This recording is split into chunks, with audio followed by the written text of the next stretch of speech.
सभी छात्र छात्राओं को मैं कुशल ध्वज पांडे आपके रिद्धि सिद्धि हायर एजुकेशन परिवार में स्वागत एवं अभिनंदन करता हूँ। जैसे कि आप लोगों को पता है कि ये हमारा 13वां लेक्चर है। 13वां लेक्चर अभी तक हम लोगों ने पुरानी क्लासेस में, पिछली क्लासेस में क्या पढ़ा था? गुरु शिष्य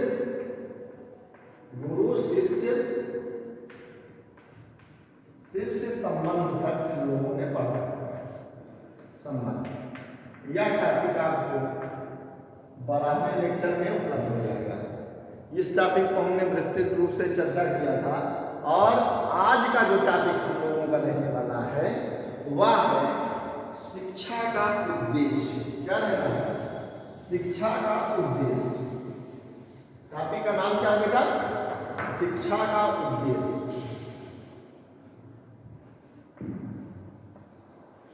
शिक्षा का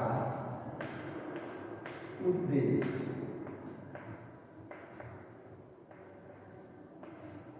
या इसे इंग्लिश में बोलते हैं एम्स ऑफ एजुकेशन।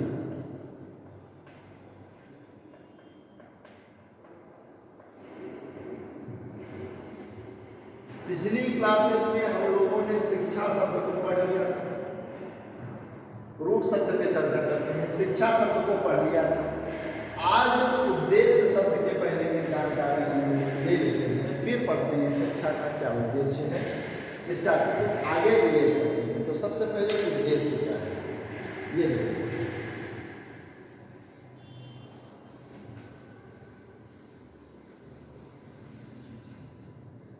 तो हम लोग अपनी लाइफ में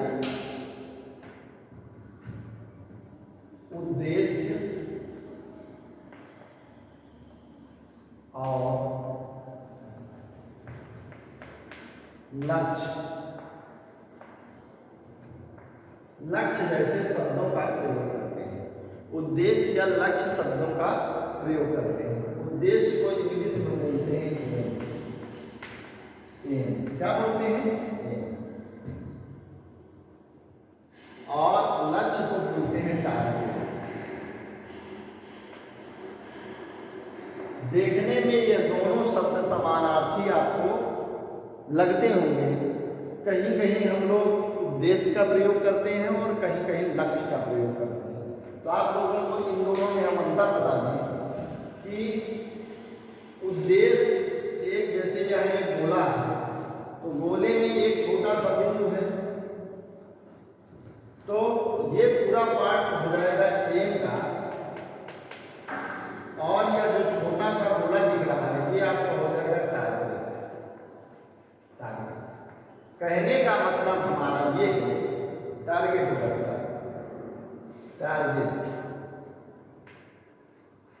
कहने का मतलब ये है कि उद्देश्य का ही एक अंश टारगेट है। क्या है?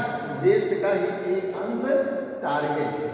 उद्देश्य एक व्यापक संकल्पना है जबकि टारगेट एक उसी का लघु रूप है। उदाहरण के रूप में हम आपको समझा दें, उदाहरण से ज्यादा अच्छी चीजें स्पष्ट हो पाएंगी। कैसे? उदाहरण क्या है कि जैसे हमको हिंदी भाषा सीखना है, हिंदी भाषा सीखना है, हिंदी भाषा सीखना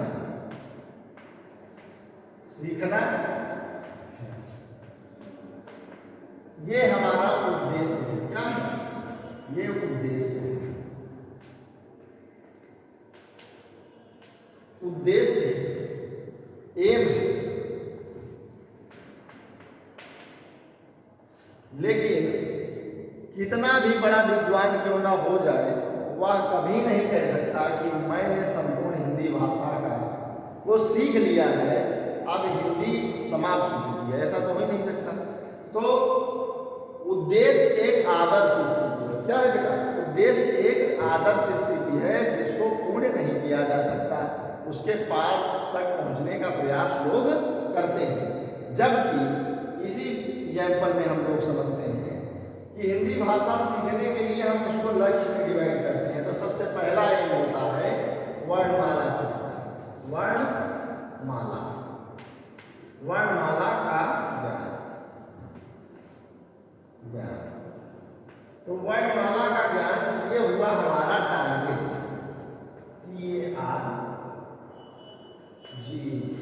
टारगेट। आज इसी तरह हम छोटे छोटे टारगेटों को बांटकर उद्देश्य तक पहुंचते हैं। मतलब कि उद्देश्य को कई टारगेटों में, एम को हम लोग कई टारगेट में पूरा करते हैं। आप लोग समझ गए होंगे उद्देश्य के बारे में। तो उद्देश्य एक व्यापक संकल्पना है और लक्ष्य उसी का एक छोटा सा अंश है। अब इसके बाद हम लोग पढ़ेंगे शिक्षा का उद्देश्य। क्या पढ़ना है? टॉपिक का नाम है शिक्षा का उद्देश्य। ऐसी मैं अपेक्षा करता हूं कि आप लोग उद्देश्य और लक्ष्य में अंतर समझ चुके होंगे और आप लोग शिक्षा के बारे में जानते हैं। पुरानी क्लासेस में हम लोगों ने डिस्कस किया है। अब आज डिस्कस करते हैं शिक्षा के उद्देश्य, शिक्षा के उद्देश्य।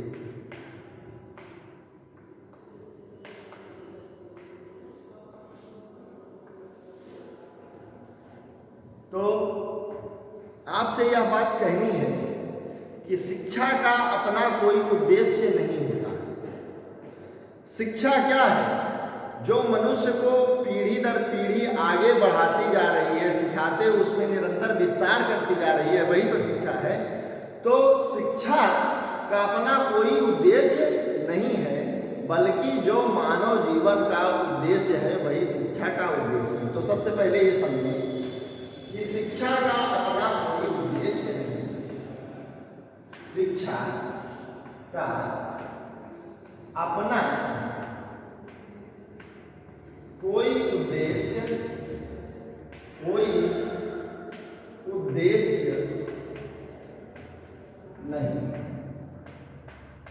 नहीं है। अपितु क्या है बेटा? अपितु मानव जीवन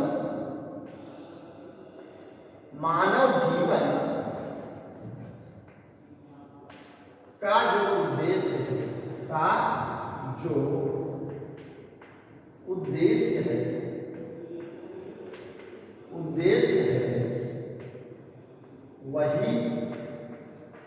वही शिक्षा का उद्देश्य है। शिक्षा का उद्देश्य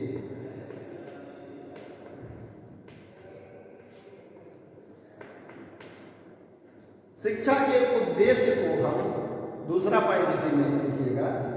पहला हो गया, दूसरा इसमें लिखिएगा।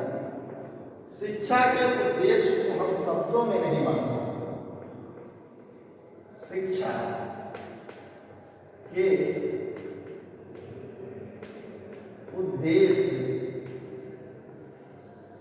को हम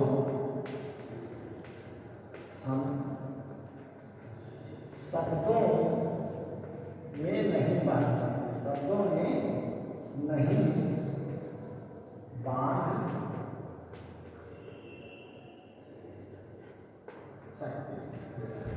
इतनी बात समझ में आ रही है? क्योंकि उद्देश्य कोई छोटी सी विषय वस्तु नहीं है कि जिसको हम शब्दों में बांधें। उद्देश्य हमेशा काल और समय के हिसाब से चलता है। देश और राष्ट्र समय और काल के अनुसार उद्देश्य परिवर्तित होता रहता है। इतना बात आप लोग समझ गए होंगे। इसके बारे में और आपको डिटेल चर्चा करते हैं। जैसे ये आप लोगों ने नोट कर लिया, नोट कर लीजिए, ठीक है। स्क्रीनशॉट ले लीजिए। अगर नोट ना कर पाए, हम ये हटे ला रहे हैं, स्क्रीनशॉट ले लीजिए, फिर उसके बाद हम आगे चलते हैं। ठीक है बेटा, अब आगे देखिए।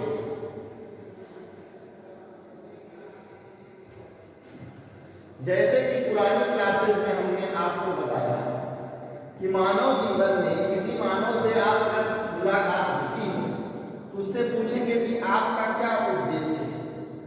उससे पूछा जाए कि बताइए कि आपके जीवन का क्या उद्देश्य है, और यह प्रश्न अनवरत करीब जो है 10 लोगों से पूछा जाए तो आप देखेंगे कि उद्देश्य किसी का मिलता जुलता नजर नहीं आएगा। जैसे फॉर एग्जाम्पल, अगर एक आध्यात्मिक व्यक्ति है, एक आध्यात्मिक व्यक्ति है,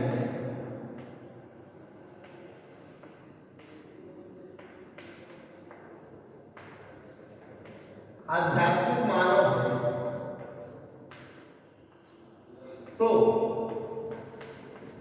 उसका उद्देश्य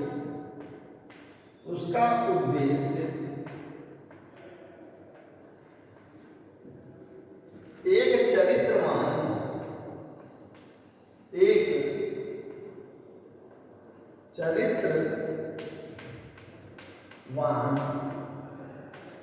व्यक्ति का निर्माण करना होगा। क्या व्यक्ति का निर्माण करना होगा और अगर वही व्यक्ति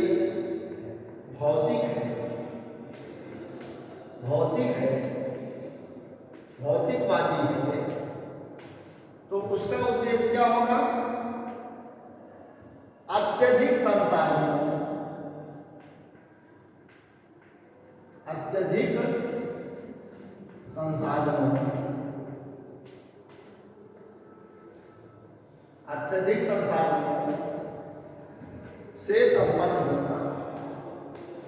से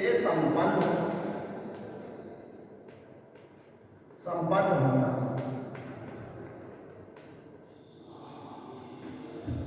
उसका उद्देश्य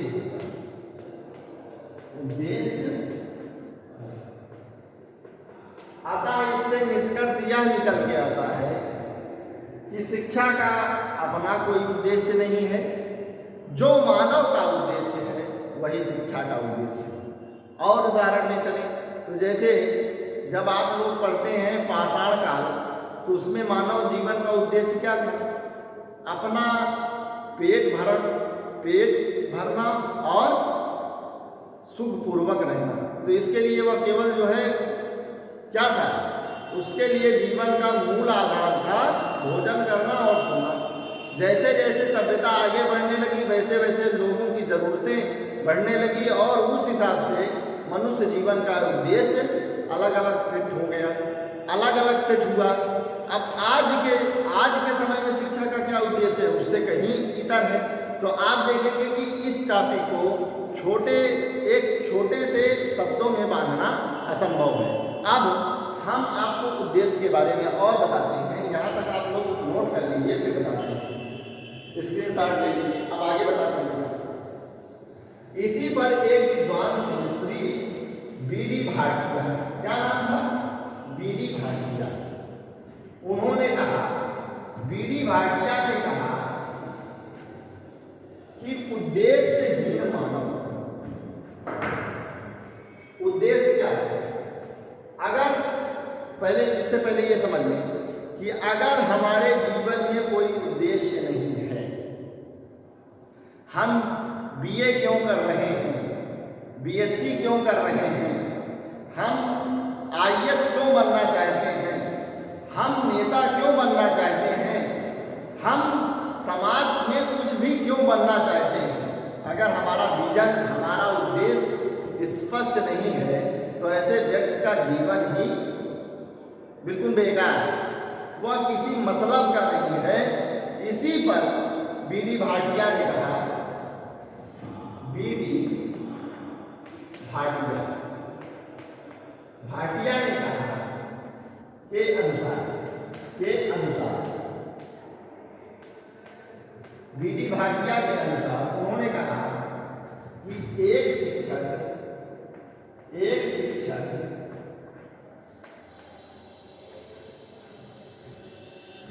बिना उद्देश्य के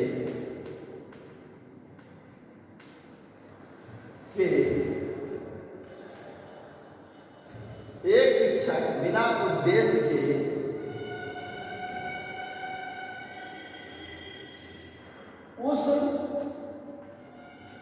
उस नाविक के समान है, नाविक के समान है।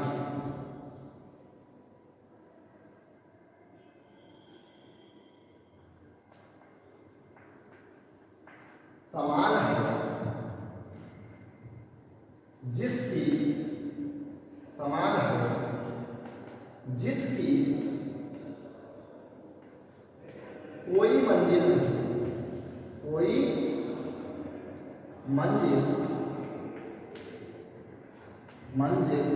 नहीं।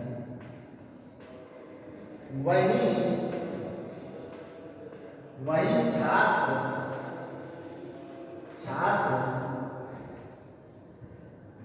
उद्देश्यहीन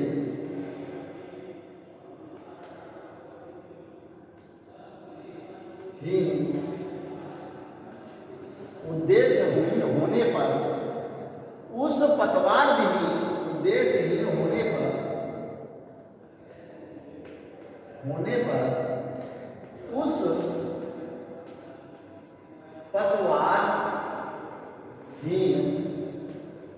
उस पतवारहीन नौका के समान है, नौका के समान है, समान है जो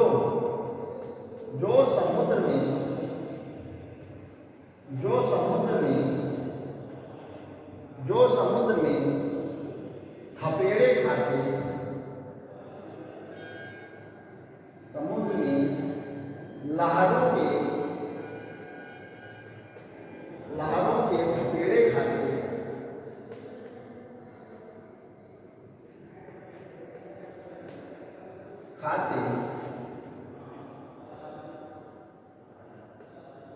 तट की ओर बढ़ रही है, तट की ओर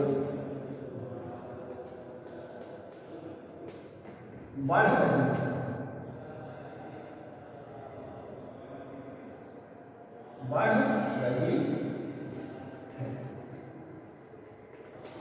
सीधे सीधे ये हम कहना चाहते हैं कि अगर मनुष्य जीवन में आपने कोई टारगेट सेट नहीं किया है, कोई आपने एम सेट नहीं किया है, तो आपका जीवन किसी लायक नहीं है, व्यर्थ है। इसलिए आज के समय में सबसे बड़ी समस्या यही है भारतीय नवयुवकों के सामने कि उनका विजन, उनका उद्देश्य, उनका एम क्लियर नहीं है। और यह क्यों नहीं हो रहा है? क्योंकि शिक्षा उस लेवल पे आज अपना वर्क नहीं कर पा रही।